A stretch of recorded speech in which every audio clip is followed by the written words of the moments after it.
수험생 여러분 안녕하십니까. 어제 그 수능 시험 치르느라고 굉장히 고생 많이 하셨고요. 보통 이제 34, 37번, 39번 이 정도가 이제 좀 고난도 문제로 분류가 되고 있는데, 오늘 여러분들이 가장 어렵게 생각했었던 글의 순서에 대한 내용으로서 내용 자체도 좀 어렵고 단어도 좀 생소한 단어들도 있고 그래서 체감적으로 상당히 좀 난이도가 많이 어렵게 느껴졌을 법한 그러한 지문이 되겠습니다. 이 글은 간단히 말하면 변호사 수임료 가격 책정 방식에 대한 내용을 다루고 있어요. 자, 한번 보도록 하겠습니다. The most commonly known form of result-based pricing. 자, 좀 조정을 해볼게요. 자, 프라이싱 이렇게 돼 있죠. 결과를 기반으로 하는 가격 책정의 가장 일반적인 알려진 형태가 바로 이러한 관행인데, 어떤 관행이냐면 컨틴전시 프라이싱이라고 일컬어지는 관행입니다. 컨틴전시는 긴급사태, 비상사태 이런 시에 우리가 보통 국가적으로 군사적 용어로서 컨틴전시 플랜이라고 많이 얘기합니다. 근데 컨틴전시 프라이싱이라고 하는 것은 여기서 이제 그 성사 계약금 책정 정도로 이렇게 의역을 하도록 하겠습니다. 컨틴전시 프라이싱이라고 불리우는 관행이 되는데, 이것은 변호사들이 사용하는 그러한 용어가 되겠습니다.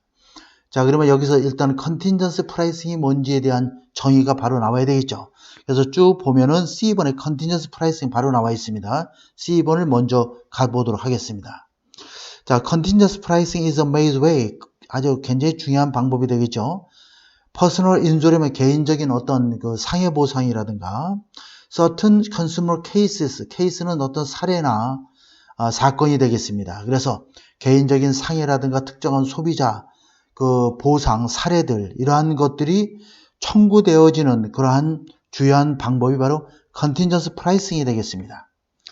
그러니까 다시 말해서 컨틴전시 프라이싱은 우리가 상해 보상을 받는다든가, 또한 어떤 소비자 보상 사례에 있어서 변호사에게 청구되는 주요한 방식 중에 하나가 컨틴전시 프라이싱이 되겠고, 이러한 접근법을 통해서 변호사들은 do not receive fees payment until the case is settled, 해결되는 거죠. 이 사건이 해결될 때까지는 어떠한 지불금도 받지 않게 됩니다. When they were paid, 그들이 퍼센티지로 비율로 돈을 받게 되면 be paid 받는 거죠. 어떤 돈이냐? 고객이 보상을 통해서 받게 되는 그 돈의 퍼센트로다가 돈을 받게 될 경우에는 이 보상 문제가, 이 사건이 해결될 때까지 비용을 받지 않는 방식이 바로 컨틴전시 프라이싱 방식이 되겠어요. 그러면 여기서 고객의 그 수임료 책정 방식에 대한 얘기가 나와 있고, 그렇게 되면은 일단은 A번에 보면 따라서 고객에게 유리한 어떤 결과가 보상이 된다, 이런 얘기예요. 요거에 대한 내용을 부연 설명해 주고 있어요. From the client point of view 하면 따라서 고객의 관점에서 보게 되면 이 프라이싱, 이러한 가격 책정은 일리가 있다, 이런 얘기야. 말이 된다, 이런 얘기야. 부분적으로 무엇 때문에? 대부분의 client in this case, 이 경우에서의 대부분의 고객들은 familiar with, possible intimidated by law firm, 변호사 사무실, 법률 회사에 대해서 unfamiliar with, 친숙하지도 않고, 보통 사람 다 그렇죠. 친숙하지도 않고, 또 are intimidated, 위협을 어느 정도 느끼고 있기 때문에 이렇게 가격 책정하는 것은 굉장히 좀 이치에 맞는다. 자, 여기서 위협을 당하고 있다는 얘기는 변호사비가 너무 많이 나올까 봐 겁을 먹는다는 얘기죠. Their biggest fears, 그들의 가장 큰 두려움은 바로 뭐냐면 높은 변호사 수임료가 되겠죠. 어떤 사건에 대해서. 어떤 사건이냐면 years to settle, 해결하는데 수년이 걸릴 수 있는 사건에 대한 높은 수임료가 걱정이 되는 거야. 그래서 이런 컨틴전시 프라이싱을 했을 때의 장점을 다시 한번 추가적으로 설명을 해주고 있어요. By using contingency pricing을 이용함으로써 고객들은 확신을 하게 되는 거죠. They pay no fees until they receive settlement 하면 그들의 보상금을 해결돼서, settlement는 어떤 해결돼서 받는 보상금이죠. 보상금을 받기 전까지 그들이 수임료를 낼 필요가 없다라고 확신을 하게 되죠.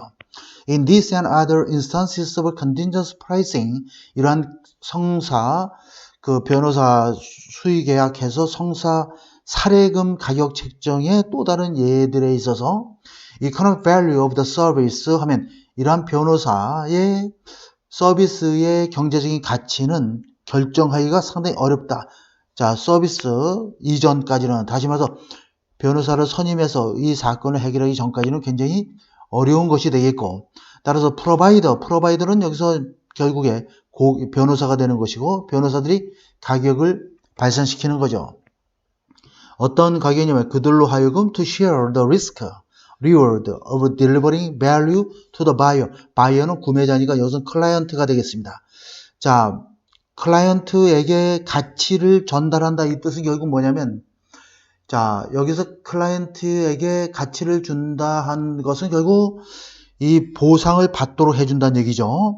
고객에게, 바이어, 즉 이 법률 자문 구매자들에게 가치를 전달하는 얘기는 보상을 받도록 함으로써 하는 과정에서 발생할 수 있는 위험과 보상을 함께 공유하도록 가능하게 해주는 그러한 가격을 공급자가 발생시키고 있는 것이죠. 그렇기 때문에 굉장히 안전하고 클라이언트 입장에서는 좀 안심이 될 수 있는 그러한 하나의 정책이 되겠다라고 해서 변호사 수임료 가격 책정 방식에 대한 내용이 나와 있는데, 여러분들 학생들 입장에서는 상당히 좀 어려울 수밖에 없는 그런 내용이 되겠습니다. 그래서 정답은 4번, C번을 먼저 잡고 A번이 나와 있는데, 자, 컨틴전스 프라이싱에 대한 얘기에 대한 정의가 C번에 나와 있고, 그 다음에 개인들에 대한 사례에 대한 얘기가 나오면서 개인들에게 유리하게 결과가 나왔을 때 보상이 되고, 그래서 고객들은 좀 안심할 수 있다는 내용이 나와 있고, 컨틴전시 프라이싱을 이용함으로써 고객들은 이러한 좀 안심되는 그러한 생각을 가질 수 있다는 이유가 추가적으로 다시 한번 부연 설명하면서 문장을 맺어주고 있는 글이 되겠습니다. 여러분들 수고하셨습니다.